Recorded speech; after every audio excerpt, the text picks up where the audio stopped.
cabeça, você vai se amarrar. Não dá pra desligar. Música, informação, alegria e descontração. Papo cabeça, Com Fabiano Rangel.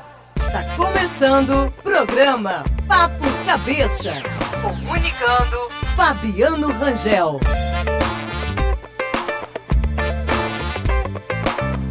Muito bom dia, ouvintes da Rádio Folha FM 98.3. Esse é o seu programa Papo Cabeça. Papo Cabeça. Aqui na Folha FM 98,3. Direto dos estúdios da Folha, da Rádio Folha FM, e também vocês que estão nos assistindo aí pelo Facebook, nosso stream pelo Facebook da Folha. Nosso bom dia Beto, bom dia a todos que já estão conectados com a gente aí no stream. Bom dia, Ana Laura.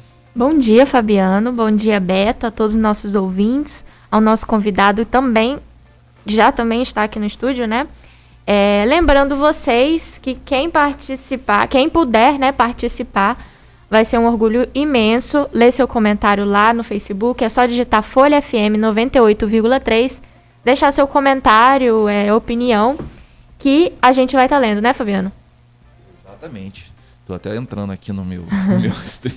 Já tem gente aqui dando bom dia. Eu quero entrar. A Kátia Manhães dando bom dia. Vai falando com o pessoal aí. Ana Lídia Antunes dando bom dia. Emanuele Soares, bom dia. A Beth Gonçalves dando bom dia a todos. Fernanda Batista, Angélica Mendes, Fernando Oliveira, que não está aqui, mas está ligado na nossa transmissão. O Vinícius Gomes, Rafaela Santos, a Karine Tripari, bom dia a todos. Bom dia. Olha, o papo hoje tá super cabeça, e se eu fosse você não ficava de fora mesmo, porque nós hoje vamos conversar com o Renato Gonçalves. Até dar meu bom dia, porque a gente começou e não demos deixamos o Renato dar bom dia. Bom dia, Renato. Bom dia, Fabiano. Bom dia a todos os ouvintes da Folha. É um prazer mais uma vez estar aqui participando desse debate. Obrigado pelo convite. É sempre um prazer. E o debate hoje, nós vamos falar, né, sobre crianças, vamos falar sobre os direitos das crianças, proteção, cuidado. E, aliás, vamos falar sobre o que está acontecendo nesse mundo, porque tá difícil da gente entender, né? Com os últimos acontecimentos na nossa cidade, realmente está difícil da gente entender aonde nós vamos chegar dessa maneira. Não é isso, Ana Laura? Mas temos algumas coisas importantes que aconteceram na cidade nessa semana, na nossa região. Fala para mim, Ana Laura. Novos horários do comércio, as lojas de 9 às 16 horas, shopping do meio-dia às 20 horas, né, de acordo com o que a Prefeitura de Campos publicou na tarde da sexta-feira, do dia 9, no Diário Oficial. Esse novo decreto aí, né, que trata a volta gradual, né, do funcionamento do comércio, serviços, tudo dentro de acordo de um plano de retomada de atividades econômicas, né. Bares e restaurantes somente takeaway e delivery, e o comércio, né, no geral, funciona das 9 às 16, como já foi comentado. Na verdade, nós tivemos uma mudança, né? O campus ainda continua na fase vermelha, né? Continua na fase vermelha. Isso. Entendi. Voltando aos poucos. Escolas continuam fechadas, né? Só fazendo atendimento, só entregando material, né? E fazendo atendimento. Nós completamos aí, eu acho que hoje 10 de abril, nós vamos completar agora, 13 de abril, se eu não me engano, 13 meses que as escolas em Campos estão fechadas. Eu não vou arriscar não, mas eu acho que deve ser um dos municípios com maior tempo de escola fechada, né? Porque algumas abriram, fecharam, algumas abriram, fecharam, mas hoje não é o nosso foco. Hoje nós não vamos falar sobre isso. Temos enquete hoje, Ana Laura? Temos enquete. Na verdade, qual que é a enquete de hoje? Hoje nós vamos falar, já que nós vamos conversar com o Renato sobre crianças, né, os direitos das crianças, da proteção, né, o que tem acontecido no país, nós queremos saber a sua opinião. Então, nossa enquete de hoje vai ser a seguinte: o que está acontecendo no mundo? Essa é uma pergunta bem... Eu quero que a galera participe aí, porque a galera que acompanha com a gente aí no stream do Facebook são muitos professores, né? Muita gente esclarecida. Então, eu queria que vocês colocassem pra gente aí a sua opinião. O que está acontecendo no mundo?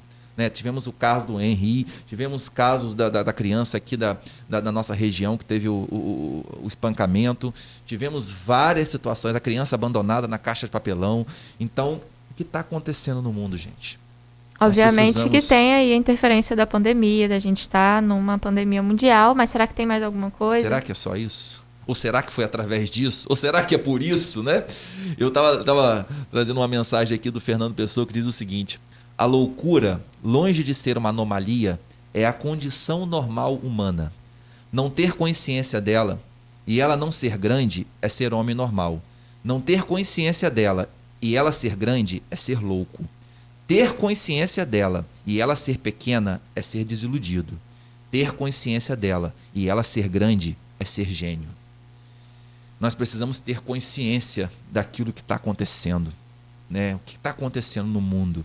Porque só falar que está acontecendo também não vai trazer nenhuma solução, não vai trazer nenhum retorno, nenhuma resposta, né? O que nós estamos fazendo nesse mundo, né? Qual a contribuição que nós estamos dando? O que nós estamos deixando? Aqui de falar assim, olha, mas a gente tem muitos problemas que são grandes, muitos problemas maiores, nós temos muita corrupção, nós temos, né, uma corrupção sistêmica, nós temos muitos problemas, mas eu acho que se cada um fizer a sua parte, os problemas se minimizam, os problemas vão também apresentando algumas soluções e, infelizmente, né, não adianta a gente pensar, se temos um problema a nível nacional, nós temos problemas a nível estadual, nós temos problemas a nível municipal, então a gente tem que começar a dar conta, né, cada um do seu problema. Mas o pessoal já está escrevendo aí, muito obrigado aí pela participação, e eu queria aproveitar e já começar a dar uma lidinha aqui, ó.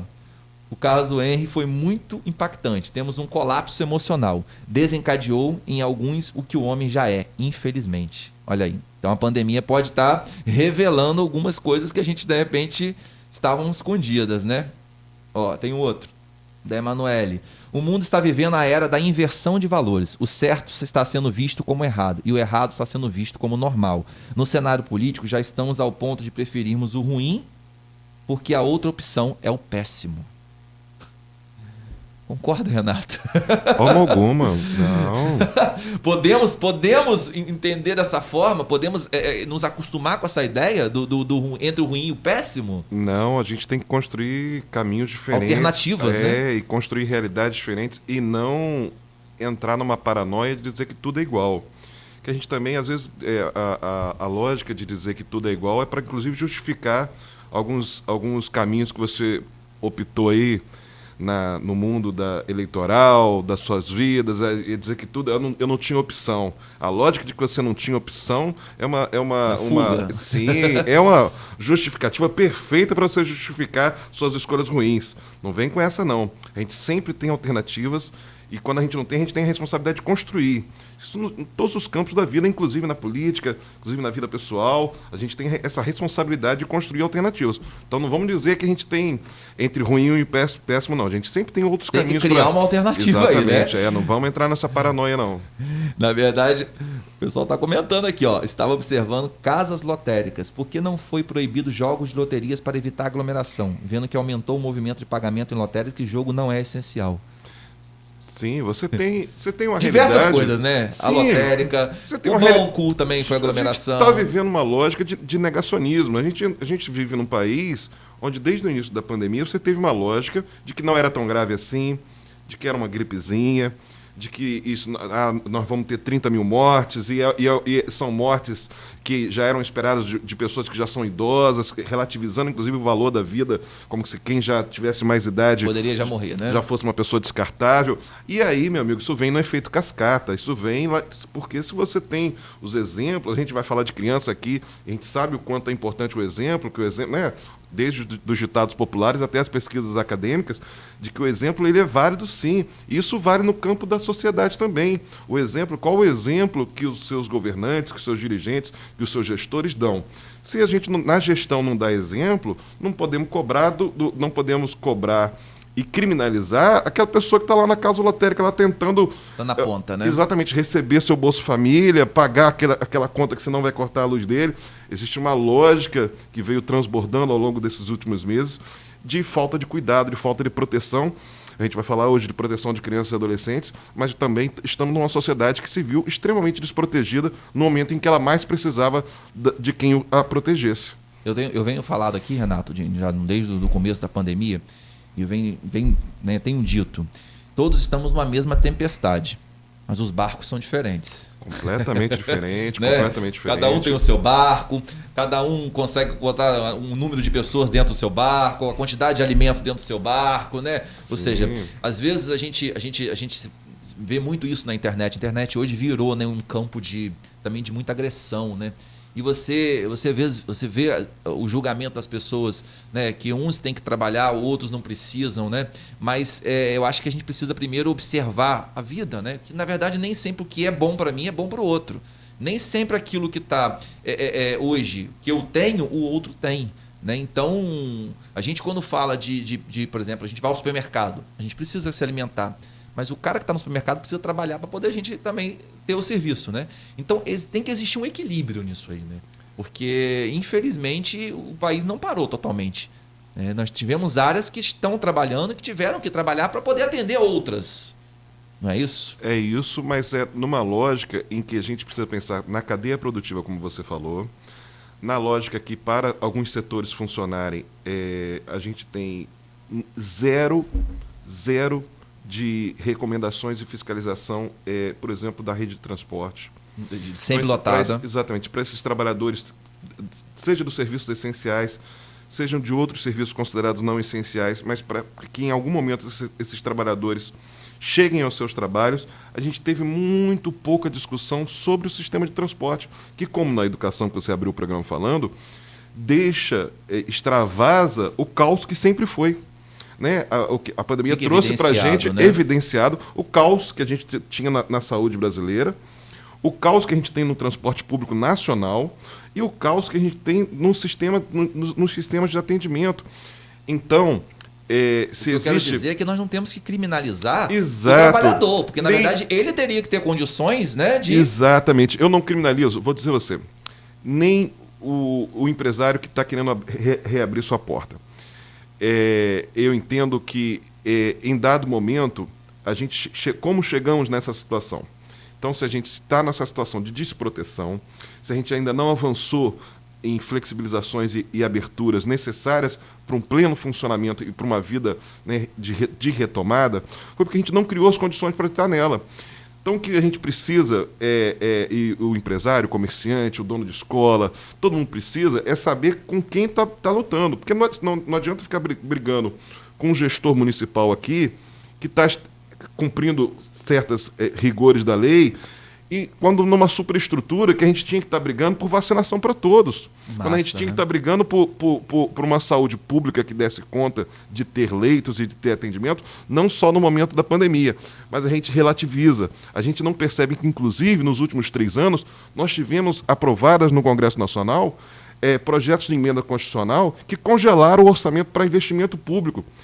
Congelar o orçamento para investimento público é dizer que você não vai ter professor, médico, socorrista, nos nossos hospitais públicos, nas escolas. Nós tivemos uma PEC que congelou o investimento por 20 anos. Então, nós tivemos esse ano novos cortes em setores fundamentais. E, se você observar, todas as pesquisas de vacina são desenvolvidas por universidades públicas.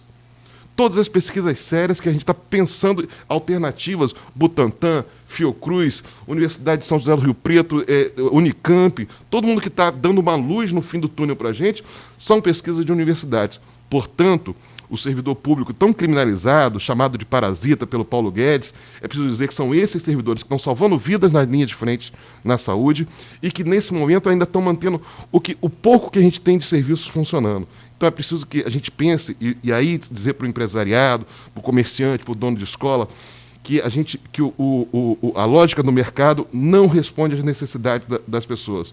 A gente tem que ter uma estrutura de Estado funcionando, não só no momento de pandemia. A gente tem que ter uma estrutura de mercado que funcione para a sociedade poder funcionar plenamente, para a gente poder ter um SUS forte, um sistema único de educação forte, para a gente poder garantir um Estado como nação que funcione, não só no momento de pandemia, mas que no momento de crise sanitária como essa, tenha uma estrutura mínima de atendimento para a população. Na verdade, ficou muito evidenciado o caos que a gente já vivia, né? Que a saúde sempre foi, né? Vamos dizer assim, não é de hoje que não temos leitos, né? Tivemos isso muito tempo. É óbvio que agora numa proporção muito maior, né? A educação já vem uma desigualdade há muitos anos, existe um buraco no meio disso, né? E o que nós queremos trazer ao debate é justamente isso. Não é a culpa do trabalhador que está indo trabalhar, que precisa trabalhar. Não é a culpa do comerciante, o pequeno comerciante ou o empresário que precisa abrir suas portas porque tem que pagar suas contas. Até porque o governo, em momento nenhum, deu isenção de impostos, o governo, em momento nenhum, fez algo que pudesse dizer assim, olha, eu estou do seu lado. O auxílio emergencial foi pouco, por pouco tempo, já acabou, e quando retomou pela metade. Então, assim, você teve dificuldade. 80% das pequenas empresas não tiveram acesso à linha de crédito. A grande maioria das pequenas empresas não tiveram acesso à linha de crédito, não tiveram ofertas de manutenção dos empregos sem demissão, com apoio governamental, que seria uma linha emergencial para esse fim. E nós não estamos falando aqui de estado de bem-estar social, não. Nós estamos falando, por exemplo, dos Estados Unidos, que é a meca do capitalismo mundial, que aprovou 3 trilhões para investir em linhas de crédito, em linhas de financiamento, para manter a economia funcionando. Então, assim, o Estado tem que estar presente. Estado mínimo, ele é um Estado assassino com os pequenos. Ele é um Estado que privilegia os grandes tubarões, essa lista de 10 que saíram essa semana, que ficaram ainda mais ricos durante a pandemia, enquanto milhares de pessoas foram despejadas para baixo da linha da pobreza. Então, esse Estado mínimo privilegia e enriquece os 10 mais, que não somos nós. Que não são a grande maioria da população, 99,999% da população. Então é preciso dizer que esse Estado presente seria capaz, inclusive, de garantir o funcionamento do comércio, mesmo com as lojas fechadas. A vida empresarial não precisaria estar sendo jogada na sarjeta se a gente tivesse essas linhas de crédito, como tivemos em grandes nações das mais variadas correntes ideológicas, que a gente tivemos exemplos pelo mundo. Então, assim, o mundo acaba nos dando um exemplo do buraco em que nós estamos. E aí é preciso repensar. E aí, falando tudo isso para a gente fazer uma avaliação e pensar daqui para frente o que a gente pode fazer para superar essa situação. Aprender com essa situação, né? Nós precisamos aprender com alguma coisa, né? Pelo amor de Deus. Mas deixa eu voltar aqui na minha transmissão, que eu ainda não entrei no papo com o Renato. Isso foram só algumas questões que nós resolvemos abordar aqui. Eu ainda vou apresentar para vocês. A Ana Lídia diz, falta de Deus, falta de amor ao próximo, falta de zelo. A pandemia não tem culpa das atrocidades que o ser humano é capaz de fazer, ainda mais contra um ser inocente e indefeso. Rogério diz assim, a pandemia aflorou de forma considerável as mazelas de uma sociedade extremamente enferma. A Maria Luísa Peçanha diz, muito bom trazer esse assunto à luz do olhar dos direitos da criança e do adolescente. Vamos falar sobre isso agorinha mesmo. Estamos vivendo uma época em que o poder e o dinheiro está acima do ser, dos sentimentos e da natureza da pessoa que deveria ser humana. Uma época em que as pessoas não querem olhar para o lado, só olham para si próprias. Triste realidade. Renato é o máximo. Olha aí, Renato. Opa. O mundo se perdeu, as relações se tornaram frágeis, os valores se perderam. Quando não há respeito, não há amor. Se não se respeitam a vida hoje, não saberão o que é o amor amanhã. Bom dia. O mundo está de ponta cabeça. Muito desamor, muita falta de empatia pelo que vejo. As pessoas estão piorando cada dia mais. Quando pensamos que já vimos de tudo, aparece alguma coisa para nos deixar de boca aberta. É lamentável tudo isso que vem acontecendo. É verdade. A gente pensa que o negócio vai melhorar, piora. No caso do Henry, todos sabiam, mas ignoravam, não acreditavam nas crianças. Acho que nós vamos ter que falar um pouquinho sobre isso depois. Esse é um dos pontos que mais estão sendo discutidos nas redes, que mais estão sendo enfatizados, que é a lógica que o silêncio ele é cúmplice da violência. Porque agora começam a aflorar testemunhos e vão buscando, né? Sim, de ex-vizinhos, de antigos vizinhos, de que o menino Henry, como o menino Bernardo, lá atrás, deu sinais claríssimos e clamou por intervenções e por ajuda que não vieram. Os seus gritos não foram ouvidos. Então, assim, vários casos que vão tomando as rédeas nesse momento, que vão aparecendo nesse momento, deixam para gente o exemplo de que o silêncio nosso ajudou o silêncio de todos aqueles que ouviram os gritos do menino Henry, não só a babá e a mãe, A avó. e a avó, o núcleo fechado ali, que carecem, inclusive, de análises, sabe, profundas do que levam seres humanos a se sujeitarem a essa situação, porque é muito fácil apontar o dedo para homens, mulheres e transexuais que se prostituem aqui muito próximo ao estúdio da Folha da Manhã, por exemplo.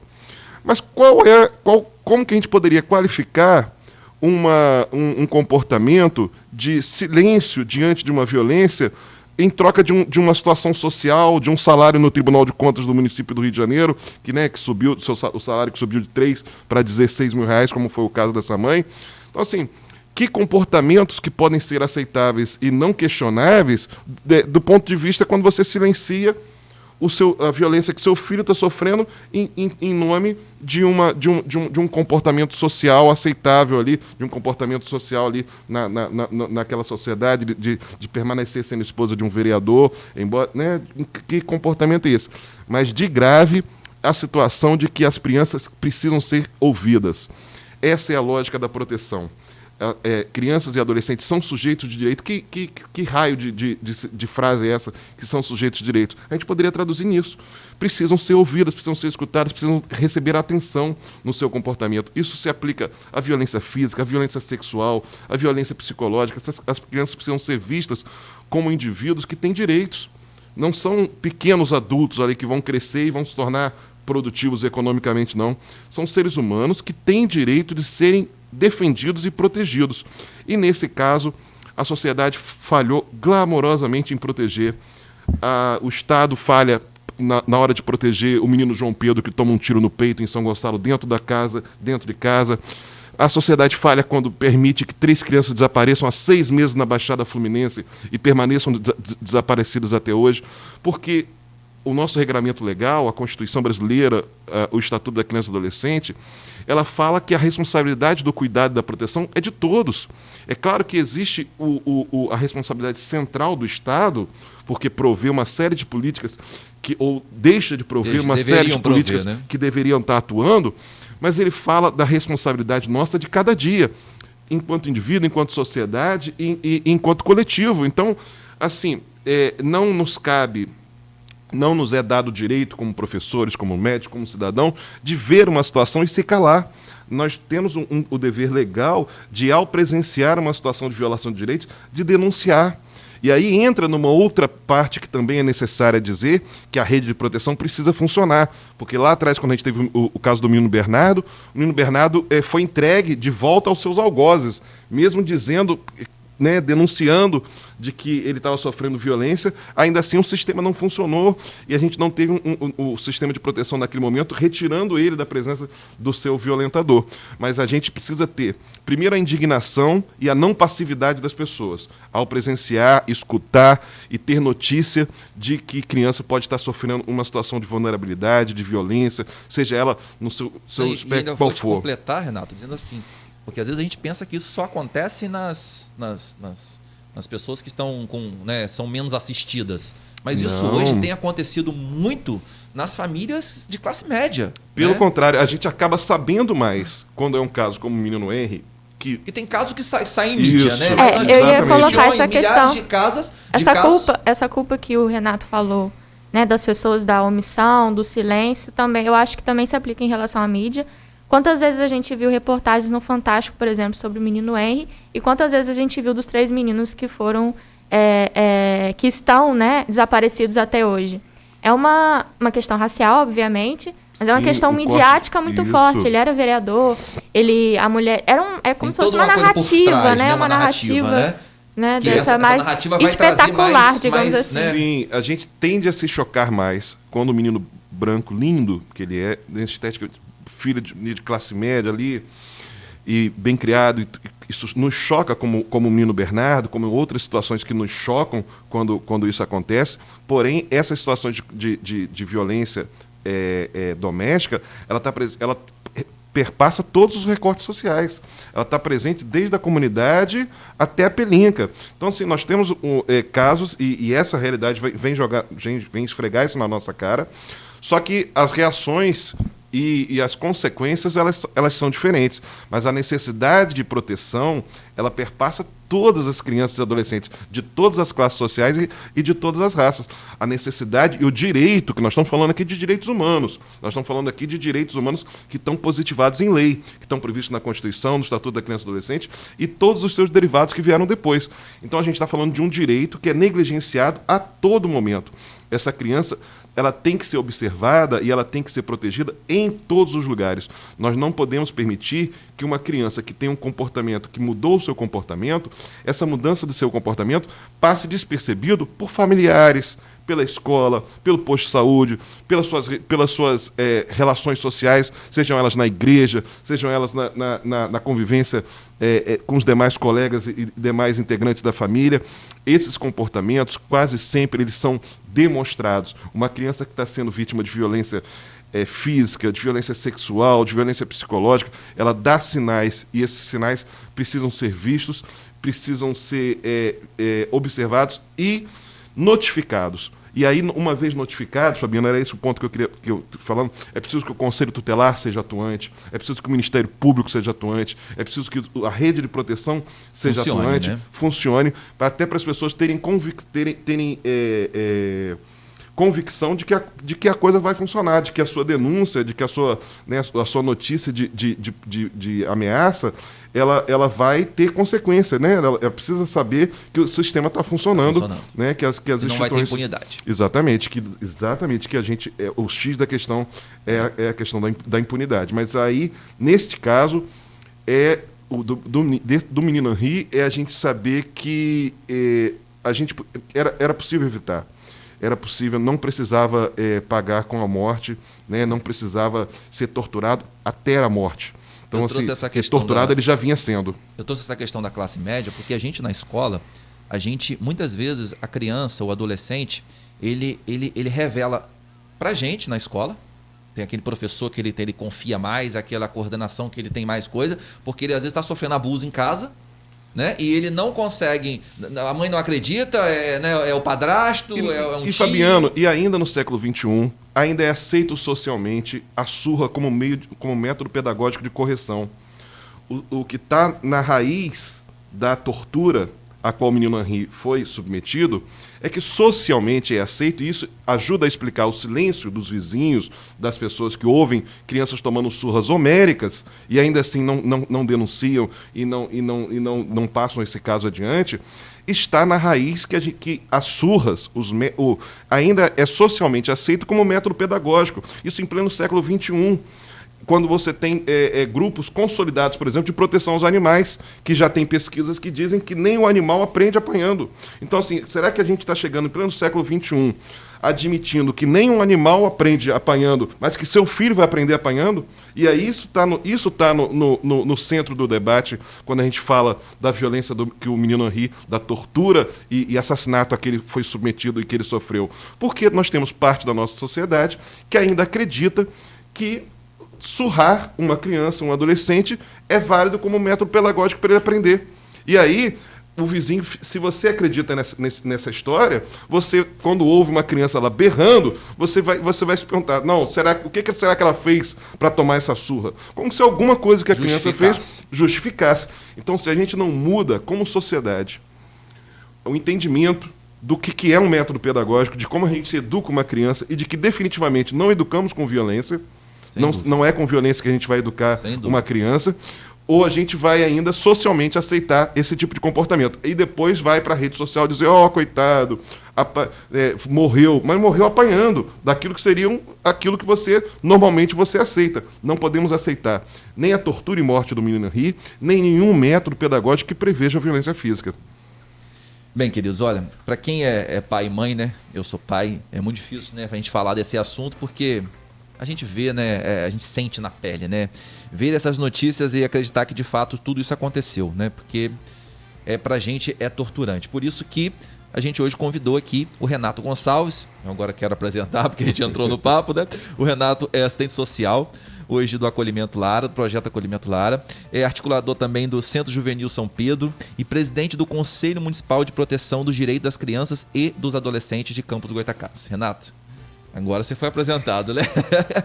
Como um assistente social, né? Que você é e você vive tudo isso. Mas eu vou continuar esse papo com o Renato, que está muito bom, muito interessante. Eu vou dar um intervalinho comercial e peço que vocês esperem um pouquinho que a gente volta já já.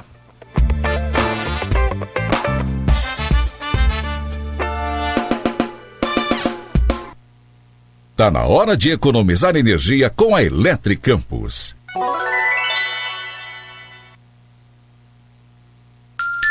R$10,30 na Folha. Sua conta de luz pode estar mais cara do que uma prestação dos equipamentos de energia solar. Não acredita? Então fale com a Eletricampus e faça um orçamento. É rápido, fácil e de graça. Ligue ou chame no WhatsApp 3033-2213. Energia solar não é para o futuro, é para agora. Eletricampus, instale e homologa. Você não tem trabalho, só economia. Eletricampus, 3033-2213. Eletricampus, energia solar para todos. Qual é o seu próximo novo? É ter a banda líder em ultra velocidade e o 4.5G até 10 vezes mais rápido? É ter passaporte para falar e navegar pelo mundo como se estivesse no Brasil? É ter o maior conteúdo para assistir seus filmes e séries preferidos em todas as telas? Então vem pra Claro. Acesse claro.com.br/novo e saiba mais. Claro, você merece o novo. Guia de desconto, plano de assistência familiar Boa Viagem. Exclusivo para associados Boa Viagem. Adquira agora e ganhe descontos e benefícios em exames e consultas médicas para você e sua família. Guia de desconto. Solicite pelo WhatsApp 999396027. Não deixe para amanhã o que é necessário fazer hoje. Plano Boa Viagem. Mais que um plano, uma tranquilidade. A Câmara de Vereadores de Campos participa da campanha Vacinação Solidária. E você também pode participar. Quando for se vacinar contra a Covid-19, leve e doe um alimento não perecível. A doação não interfere na sua vacinação, mas vai matar a fome de milhares de pessoas durante a pandemia. Câmara de Campos, do povo para o povo. Folha FM 98,3. Papo cabeça, papo cabeça. Com Fabiano Rangel. Voltamos aqui o nosso Papo Cabeça de hoje com o assistente social Renato Gonçalves, que é o presidente do Conselho de Promoção dos Direitos da Criança e do Adolescente. E o papo é um papo muito sério, um papo, infelizmente, não é um papo...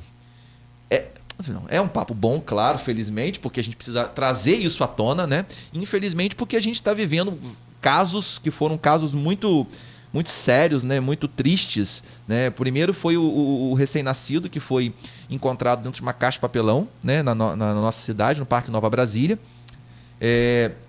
O segundo, a notícia, né, do estado de saúde do bebê de apenas 2 meses, que foi espancado pelo pai, né, de acordo com a direção aí do Hospital Ferreira Machado. O menino já está internado aí já há alguns dias, né? E o terceiro, que foi o caso do Henry, que foi o menino que foi morto, né? E o pai, o padrasto e a mãe já estão presos, né? Bem, Renato, só antes da gente entrar nesse assunto, eu queria que as pessoas conhecessem um pouquinho você, né? Da onde você vem, você é de Campos, como que começou a sua trajetória, como que o serviço social chegou até você? Eu estou há pouco mais de 20 anos lidando com a infância. Eu comecei a minha trajetória sendo professor da rede estadual, fiquei 10 anos como professor do concurso do CIEP, né? Trabalhando com crianças e adolescentes no campo educacional. Depois me formei assistente social e fui também trabalhar na educação do município, né? Fiz concurso, fui chamado como assistente social para trabalhar nas escolas públicas municipais e, posteriormente, né, há pouco mais de 6 anos, vim trabalhar como assistente social em acolhimento institucional, que é no Lara. Paralelo a isso, também fui há pouco, né, menos de 10, há quase 10 anos, no Centro Juvenil São Pedro, que é uma organização de assistência social dos salesianos na comunidade da Margem da Linha, onde eu sou articulador social e, por isso, represento a sociedade civil na presidência do Conselho Municipal dos Direitos da Criança e do Adolescente, que é um conselho paritário composto por membros do governo, por membros da sociedade civil e que a presidência alterna também. A presidência a cada 2 anos é do governo e a cada 2 anos, né, é da sociedade civil. Eu estou esse ano exercendo o mandato pela sociedade civil, né, onde eu represento o Centro Juvenil, né, e quero mandar um grande abraço a toda a comunidade lá da Margem da Linha que nos assiste também, a todas as famílias que nos assistem, que é desenvolvido também um trabalho muito bacana de prevenção, né, que é isso que também a gente precisa enfatizar. É possível prevenir a violência doméstica, é possível prevenir a violência sexual. As políticas públicas têm que chegar até essas famílias, né? O serviço de fortalecimento de vínculos, ele é muito importante no trabalho de prevenção. Então a gente precisa, esse trabalho que a gente estava discutindo no bloco anterior, de discutir com as famílias métodos, né, pedagógicos diferentes na educação dos seus filhos, que não sejam métodos que usem violência, ele é rotineiramente trabalhado em serviços de convivência, em obras sociais como essa em que eu trabalho na Margem da Linha e que a gente tem outras tantas, né, governamentais e não governamentais espalhadas pela cidade. Escolas, né? Exatamente, mas é preciso dizer que esse trabalho ele é feito rotineiramente e ele tem que ser feito cada vez mais na prevenção. É óbvio que a gente discute quando os casos acontecem, mas a gente precisa discutir a rede de proteção, que é a rede que previne que a gente chegue nesse estado de coisas. Mas lá no Lara, que é uma instituição de acolhimento institucional, eu testemunho ao longo dos últimos 7 anos como chegam essas crianças vítimas dessas violências. Então, assim, quando a gente fala do uso da violência como recurso pedagógico, entre aspas, a gente recebe crianças que foram escaldadas queimadas por água fervente. Criança que chegou com a marca da sandália, essa sandália que a gente usa, tradicional e havaiana, com a sandália decalcada no rosto. Meu Deus. Dado o tamanho da violência dessa palmada, né, dessa sandalhada que recebeu. Então, assim, a gente percebe na prática como que é absurda, mas infelizmente ainda socialmente aceita por parte da nossa sociedade, essa violência que muitas vezes ela vem numa onda, aquilo que começa num tapa termina numa sessão de tortura. Então, assim, é essa lógica que a gente precisa rever e pensar que essas crianças precisam ser protegidas. Elas têm esse direito, né, da convivência familiar, né, o acolhimento ela é uma medida extrema quando essa criança precisa de uma medida protetiva, mas provisória. A criança chega lá quando ela já foi tirada da família, é isso? Exatamente. O Estatuto prevê o acolhimento, né, a retirada de uma criança da sua convivência familiar como medida excepcional, como uma medida como último recurso. Caso. Teoricamente, a rede de proteção tem que estar atuando antes de chegar a essa medida extrema. E mesmo quando essa medida extrema ela é aplicada, e porque ela é necessária e ela salva vidas, não vamos aqui dizer que criminalizar, porque em muitos casos foi exatamente a decisão de tirar essa criança daquele núcleo familiar que salvou a vida dela. Que no caso não aconteceu com o menino. Exatamente, porque em via de regras a gente só faz isso com criança pobre, a gente com criança de classe média. Raramente você tem uma decisão de retirada. Principalmente filho de um político, né? E aí, então, de um político ligado à milícia, então nem se fala. Você tem raras decisões nesse sentido, mas quando você tira do núcleo familiar, você tira com a intenção e a lei diz isso, de que essa criança tem o direito à convivência familiar. Então, essa retirada da convivência ela tem que ser provisória e pelo menor tempo possível. Então, na verdade, você tira para proteger a vida. Isso. Não é isso, né? Enquanto essa família vai receber. Vai arrumando, vai vendo exatamente. Quem vai receber, qual ambiente que vai ter, né? Isso, porque não necessariamente ela vai retornar para aquele núcleo familiar onde ela estava. A lei prevê a possibilidade de retorno para a convivência familiar, mas para a família extensa, para outros integrantes dessa família, e em casos que isso não foi possível, a convivência familiar em família substituta, que é a famosa adoção. Mas, de qualquer modo, 70% das crianças que entram no sistema de acolhimento institucional retornam para a família de origem, retornam para a sua família. Não, às vezes não necessariamente a família de origem, mas, pai, mãe, mas para o núcleo familiar, exatamente, para a sua família. Aí eu queria te perguntar, essa criança, quando ela retorna para esse núcleo familiar, já nós temos, né, é comum esse retorno de novo para... Ele é menor. É a gente tem um índice de sucesso, né, de reintegrações muito altos, mas infelizmente nós ainda temos índices de reacolhimento, né, não deu certo lá, né? Assim como a gente ainda tem, infelizmente, devolução de quem adota, que seria uma coisa teoricamente impossível, inadmissível, né, de que você se predispõe a ir lá e se oferecer para ser uma família de uma criança e depois devolve essa criança. Mas isso é um tema que a gente pode aqui... Nós tivemos um caso, né? Mas a gente pode... influencer que descobriu que a criança era autista, se não me engano, né? Aí ela alegou... Fabiano, a gente teve contato com uma família que devolveu uma criança de um acolhimento, que disse que a criança, que ela estava devolvendo porque a menina contava muita mentira. Aí eu pensei assim, se minha mãe tivesse me devolvido cada vez que eu contei uma mentira, meu Deus, todos nós, eu acho que eu não teria sobrevivido um só dia em casa. Então, assim, você imagina você dizer assim, usar como desculpa a sua falta de preparo. É cruel, né? Exatamente. Porque tem pessoas que procuram ainda, infelizmente, ainda passam pelas brechas e se habilitam para querer, né, se inscrevem para serem habilitados para serem adotantes, quando na verdade só querem uma companhia, não querem a responsabilidade, porque ter filho é um pacote que vem junto com uma série de situações, e quem é pai e mãe sabe disso, do que vem junto do pacote de ser mãe e ser pai. Inclusive que você não escolhe características físicas, você não escolhe comorbidades, você não escolhe nada. Vem. Um amor incondicional, e aí, infelizmente, muitas vezes, quando você tem essas famílias de adotantes, você tem ainda esse preconceito, essa ignorância de achar que você vai escolher uma criança como se estivesse numa prateleira de supermercado, o que não é o caso. Mas, em geral, o trabalho desenvolvido é o trabalho desenvolvido para que essa criança retorne para a sua família. E isso é o que, em grande, né, uma porcentagem muito alta, acontece. Mas no acolhimento a gente tem contato com essas famílias que chegam lá, e isso que é mais desesperador, que chegam lá acreditando que cometeram aquela violência para o bem do filho. E é justificativa, né? Exatamente. Você tem uma pessoa, por exemplo, que torturou seu filho com uma colher de pau aquecido em óleo no fogo e aí queimou a boca da criança, ou que jogou uma água fervendo, ou que bateu tão forte, deu uma surra com fio de cobre. Esses casos todos que a gente se depara cotidianamente e quando você vai conversar com essa família, ela ama essa criança, ela estava desesperada. Mas ela acredita que aquele método... E achou que dar aquela surra de fio de cobre fosse evitar que seu filho vivesse na rua. Meu Deus.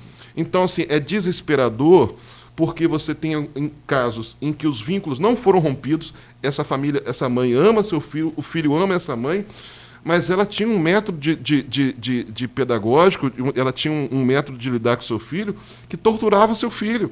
E aí você entra com toda a rede, com todos os técnicos, psicólogos, assistentes sociais, pedagogos, que vão trabalhar essa família, que vão trabalhar esse núcleo familiar, por alternativas de criação, por outras situações de fortalecimento de vínculos, e que vão tentar incidir sobre esse núcleo familiar para que essa violência não aconteça mais, para que aquele motivo que trouxe ao acolhimento seja superado. Mas, em geral, a discussão que fica e o exemplo que fica é que não precisa ter necessariamente uma morte tão absurda como o do menino Henri, mas para a gente evidenciar que essa violência ela não se justifica em nenhuma etapa do processo, em nenhuma etapa da vida dessa criança.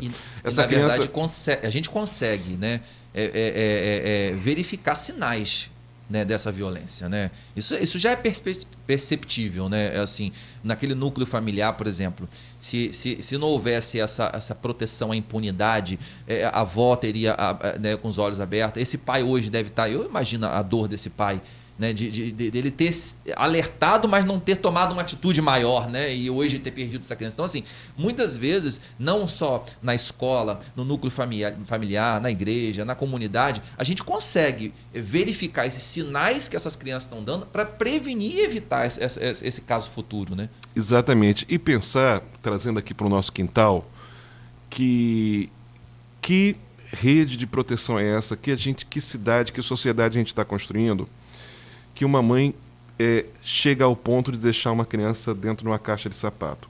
Estou falando isso porque a legislação já prevê, e isso não é de agora, isso já tem algum tempo, a entrega voluntária, que não é crime. Crime é o abandono. Crime é deixar dentro da caixa de sapato, num jardim, numa lata de lixo, numa praça, como a gente tem exemplos fartos. Se você pesquisar isso, rapidamente vão surgir muitos casos, e aqui em Campos também. O crime é o abandono, mas você fazer a entrega voluntária não é. E aí a gente tem que pensar em que rede de proteção a gente está oferecendo às mulheres, a saúde reprodutiva, métodos contraceptivos, o direito a ter uma saúde pública de qualidade, que inclusive discuta com ela alternativas para a sua gestação.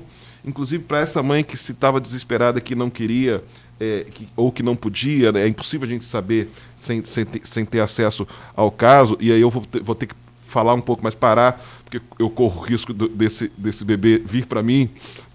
Quando tiver alta do hospital, a gente tem vários acolhimentos, eu não sei se vai necessariamente para o acolhimento em que eu trabalho, mas ele pode ser que ele saia de um objeto de uma análise aqui superficial, né, com os dados que a gente leu nos jornais, e que depois vire objeto meu de trabalho lá na frente. Mas é impossível, e eu fiz essa reflexão assistindo ontem aos últimos capítulos lá da novela Amor de Mãe, em que isso também é confrontado para a gente, que isso é um ato de desespero, e que por trás dessa história sempre tem outras tantas situações, mas de qualquer modo, é inadmissível a gente estar vivendo um momento em que se coloca uma criança numa caixa de sapato, porque lá atrás essa caixa de sapato foi uma roda dos esportes na Praça São Salvador, quando a gente tinha ali a Santa Casa ali, no início, né, do Brasil República, em que as mães que não tinham condições de manter seus filhos, colocavam seus filhos numa roda, girava, e uma freira do outro lado recebia essa criança. Que foi a primeira política pública, a primeira política para a infância no Brasil foi essa roda dos esportes. Então, assim, a gente ainda continua reproduzindo agora a roda da caixa de papelão. Então, gente, é inadmissível pensar que o direito da gestante, que o direito dessa mulher e que o direito dessa criança continuem sendo violados, que crianças continuem sendo abandonadas. E crianças continuam sendo abandonadas na concepção e ao longo da sua vida. O Brasil é um país que lidera as estatísticas de crianças que não têm o nome dos seus pais na certidão de nascimento, né? De pais que não pagam suas pensões alimentícias, que não são presentes na vida dos seus filhos. Então, assim, é preciso pensar o abandono, como a gente estava falando da violência, sem passar pano para ninguém, sem relativizar ninguém. Pensar que abandono afetivo, abandono financeiro, abandono ele acontece em todas as fases da vida. Não é só da criança que fica lá na caixa de sapato. O abandono a gente tem nas mais diversas fases de desenvolvimento dessa criança, desse adolescente, né? Então, muito cuidado ao apontar para recriminar um ato dessa mãe que é criminoso, que está sendo apurado nas devidas instâncias lá criminais, pela delegacia, depois pelo Ministério Público, isso vai para a Justiça. Pensar que a gente tem abandonos nas mais variadas fases de desenvolvimento e nas mais diversas classes sociais. Então, pensar muito direitinho que a criança tem direito à convivência familiar, que ela tem direito de ter os seus pais, que seus pais provejam todas as suas necessidades e a sua proteção, mas que não é uma situação muito fácil, porque tem outros tipos de abandonos que são socialmente aceitos, né? Aquele pai de fim de semana que só tira foto, bota na rede social, que paga uma pensão de 150, 200 reais e acha que está abafando. Então, assim, pensar que a gente tem vários tipos de abandonos e que a gente precisa criar uma sociedade que preveja a proteção para todas as fases de desenvolvimento, a proteção afetiva, a proteção financeira, a proteção com direito à educação e saúde. Então, pensar que isso é direito, que a gente não pode, que direito a gente não negocia. Direito, ele é inegociável, a gente tem que defendê-lo e criar políticas que possam efetivá-las. A gente né, ouvindo você falar, né, e a gente fica avaliando, né, pensando aqui da onde a gente vive, né, o que a gente está passando, né. A gente está falando de uma criança de uma caixa de papelão, né, mas em outro lugar foi uma criança que foi espancada, no outro foi uma criança que foi morta, né, e são casos que tomam evidências, toma mídia, né, claro, isso acontece, mas nós temos com certeza milhares de casos de crianças que estão... Eu paro para pensar e isso me dá... Fico bem mal, porque essa criança que morreu, ela não morreu com né? Ela teve várias escoriações, ela teve várias fraturas, ou seja, essa criança sofreu.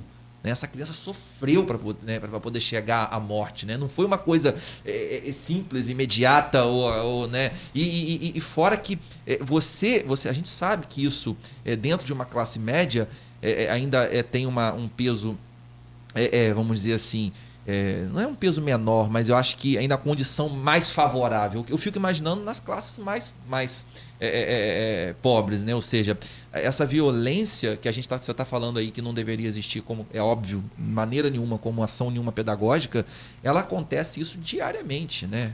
Isso dentro das classes a gente vê e muitas vezes a gente aceita, porque a gente está vendo e aquilo está acontecendo e você acha aquilo normalizou, né? Vamos dizer assim. E se a gente não interrompe esse ciclo, uma criança vítima de violência ao longo da sua infância provavelmente vai ser também um agressor quando tiver. A gente precisa interromper esse ciclo de violência, quebrar essa roda de violência, criar uma cultura onde crianças sejam incentivadas e sejam trabalhadas as suas potencialidades e não trabalhadas e criadas num ciclo de violência. A gente vai entrar agora em maio, Fabiano, no mês em que a gente enfatiza, no dia 18 de maio, né, a proteção contra a violência sexual. Eu estou fazendo esse paralelo porque a criança que está sendo vítima de assédio ou violência sexual, ela também dá sinais. Ela tem mudanças de comportamento, sim, ela tem uma série de sinais, e aí voltamos ao ponto lá do início do nosso bloco, de que essas crianças precisam ser ouvidas, precisam ser observadas pela família, pela escola, pelo posto de saúde, pelos hospitais, né, pelos círculos sociais, que incluem igreja, clubes, né, por todo mundo. Uma criança que sempre foi dócil, que de repente fica agressiva, uma criança que sempre foi ativa e de repente fica reclusa, são sinais de mudanças abruptas de comportamento, são sinais que devem ser observados por todos como sociedade. Hoje eu tenho caso na escola de adolescente que tinha sido abusada por um tio, a mãe não identificou, ela trouxe o problema para a escola, nós tínhamos que chamar a família, ou seja, a criança não se abriu em casa, né? Ela se abriu na escola. E se ela não tivesse, né, ali, a gente não saberia. Apesar de vamos dizer assim, da gente verificar aquela mudança, a gente não teria acesso a essa família a ponto de descobrir uma coisa dessa, né? Então a família tem esse potencial muito maior ainda, né? Mas se nós nos calássemos, não colocássemos isso para frente, hoje essa criança com certeza continuaria passando por isso. Exatamente. É um ciclo de violência, e aí são várias violências.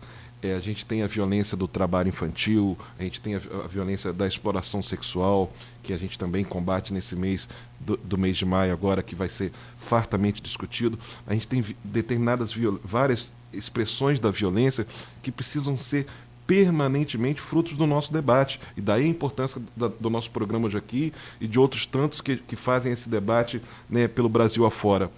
É preciso discutir políticas de prevenção, políticas educacionais, pedagógicas, levar esse tema para as escolas, levar esse tema para todos aqueles lugares que trabalham com famílias, porque essas famílias precisam estar atentas, precisam ter um olhar, né, um olhar de observação, de escuta, um olhar aberto, e tudo parte do ponto de entender que essa criança não é um pequeno adulto ali, ela é um sujeito de direito que tem o direito de ser visto, de ser entendido e de ser escutado.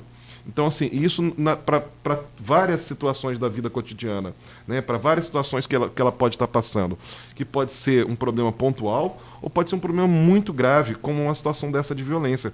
Então, esse caso que a gente está falando aqui traz para a gente algumas lições que precisam ser refletidas no nosso almoço familiar de domingo, nas nossas rodas de discussões nas redes sociais. Precisamos ter um olhar de cuidado e um olhar atento e mais, uma indignação que não permita ser socialmente aceito nenhum tipo de violência. Eu venho falando sobre a questão do bullying, eu venho falando isso na escola há muito tempo, que a gente muitas vezes olha para o bullying e vê somente o agressor e a vítima. E a gente tem esquecido um personagem que é fundamental, que é o espectador. Sim. O espectador é que dá ao agressor a importância, essa legitimidade, a legitimidade, né? E a mesma coisa na violência com as crianças. Ou seja, existem os espectadores, que somos nós, vamos dizer assim, que somos nós, a sociedade, as pessoas que estão em volta, o vizinho, a família, os tios, que estão assistindo isso e vão deixando. Se a gente não evolui enquanto sociedade, se a gente não avança enquanto sociedade, por que hoje você não entra num evento social e faz uma piada de negro e as pessoas dão mais risada? Porque isso deixou de ser socialmente aceito. Você não pode contar mais uma piada de deficiente físico que as pessoas não vão dar risada e vão te achar um babaca se você começar falando esse tipo de piada. Então, onde que isso perdeu a graça? Perdeu a graça quando a gente se evolui enquanto sociedade e passa a não mais admitir esse comportamento. Esse comportamento passa a não ser mais socialmente aceito. Infelizmente, a violência doméstica ela sobrevive a essa evolução enquanto sociedade. A gente ainda admite socialmente determinados comportamentos que seriam condenáveis, que são condenáveis em qualquer momento. Então, a violência doméstica contra a mulher, contra a criança, ela é inadmissível e injustificável. Porque daqui a pouco a gente começa transferindo para a criança, transferindo para a vítima a culpa da violência que ela sofreu. Então, assim, ela precisa ser construída e é a responsabilidade de todos, porque se a gente educa crianças hoje, que você estava falando como pai, a responsabilidade de educar as meninas para não aceitarem esse comportamento dos seus futuros maridos, parceiros, namorados, e dos meninos de não serem futuros agressores. E essas meninas e esses meninos verem exemplos em casa para que eles justamente não queiram, né, vamos dizer assim, porque hoje a gente sabe que a criança ela é fruto de exemplo também, né? Se você em casa, se você mente, você vai cobrar seu filho a mentira. E às vezes você não se liga na mentira. O telefone fala que mamãe não tá não. Eu falo muito isso com os pais. Fala que papai não tá não. Fala que papai tá dormindo. Isso é mentira. E essas crianças vão se acostumar com essa mentira. Exato. E aí dizer você que certidão de nascimento não é um documento de propriedade. Então, assim, se eu me levanto agora aqui, Fabiano, e te dou um soco, eu cometo um crime. Então, se eu, como adulto, não tenho direito de te agredir, por que você, pelo fato de ter o seu nome na certidão de nascimento do seu filho, acha que você tem o direito de bater nele? Acha que a certidão de nascimento te dá essa carta, né, de autorização, de liberação para que você seja um agressor? Isso não existe.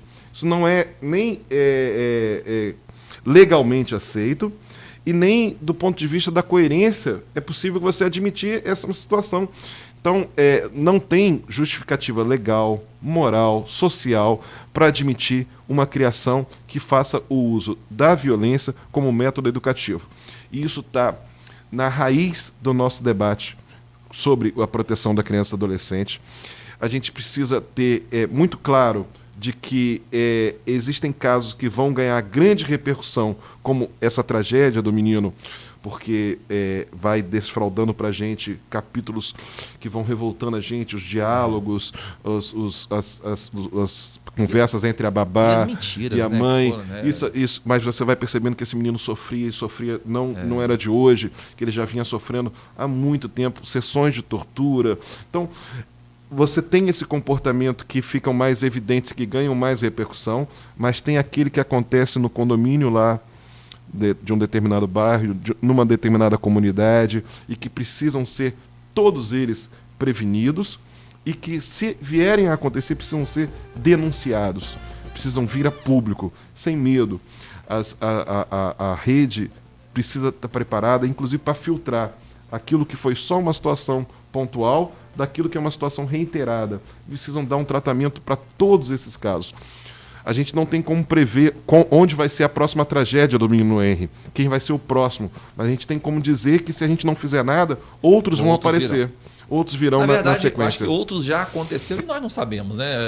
Isso está espalhado pelo país. Infelizmente, né? Tem uns que tem a mídia e tem outros que não, né? Mas, Renato, nós estamos chegando no final do nosso programa. Eu só queria, para você deixar assim, dentro do nosso quintal, né? A gente está muito longe dessas políticas. Nós temos políticas públicas hoje para poder fazer esse trabalho. Nós estamos nadando, nós estamos morrendo na praia. O que a gente tem? O que a gente tem de perspectiva? Olha, eu diria para vocês, todos que estão nos ouvindo, que estão nos assistindo aqui pelas redes sociais, dizer que é possível denunciar. A gente tem o Disque 100. Nós temos os telefones dos conselhos tutelares, que eu posso depois compartilhar aqui nas redes sociais da Folha da Manhã. Dizer que o Conselho Tutelar é extremamente atuante. Nós temos 5 conselhos tutelares, cada conselho tutelar com 5 conselheiros, né, homens e mulheres muito atuantes nessa cidade. Nós temos um Ministério Público da Infância muito atuante. Então nós temos uma rede de proteção que é capaz de ouvir a sua denúncia e dar prosseguimento a essa denúncia para que esses casos não permaneçam acontecendo. Então, assim, não fiquem em silêncio, não permitam que o Henry seja um vizinho seu, alguém da sua convivência que está passando por sessões de tortura e que nada está acontecendo. Então, assim, denunciem anonimamente, façam valer os direitos da criança e do adolescente, porque elas têm direito a serem protegidas, ela tem direito de crescer numa sociedade e numa família saudável e livre da violência, né? A salvo dessa violência. E aí, muito obrigado, Fabiano. O Papo Cabeça, que é o dia de sábado, assim, é uma luz para a gente, depois de uma semana tensa, para a gente poder aqui compartilhar com todos os amigos que estão nos assistindo, que estão nos ouvindo, um pouco dessas reflexões e transformar a indignação e a perplexidade em ação. Né?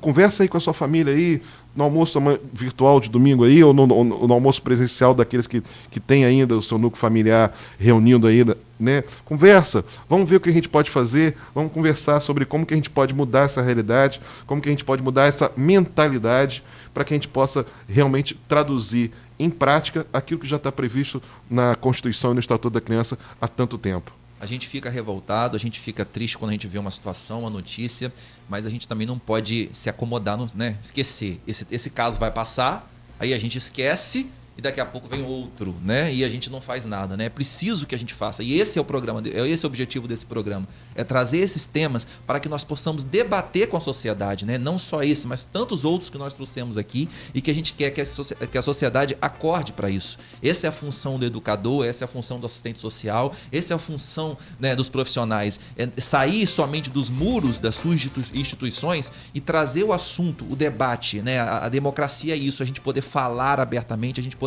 achar soluções, mecanismos para evitar esses problemas, para prevenir essas situações. E eu acho que a gente tem como contribuir com isso. Renato, muito obrigado mais uma vez. Olha, obrigado, Fabiano. Maio, obrigado. Aquela data, né? É isso, então, em maio a gente volta a fazer esse debate. Para poder a gente falar um pouquinho sobre isso. Perfeito. E agradecer a todo mundo aí que nos ouviu, que participou, que mandou mensagem aí nas redes, que participou ativamente com a gente.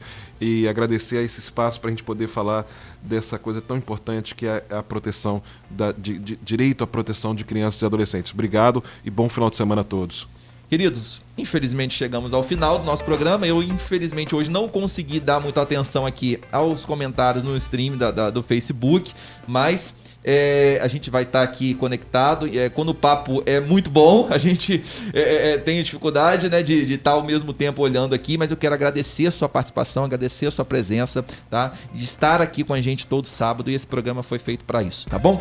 Um excelente sábado, um bom final de semana a todos e até o próximo sábado. ZYW 219, Rádio Folha FM 98,3, uma emissora do grupo Folha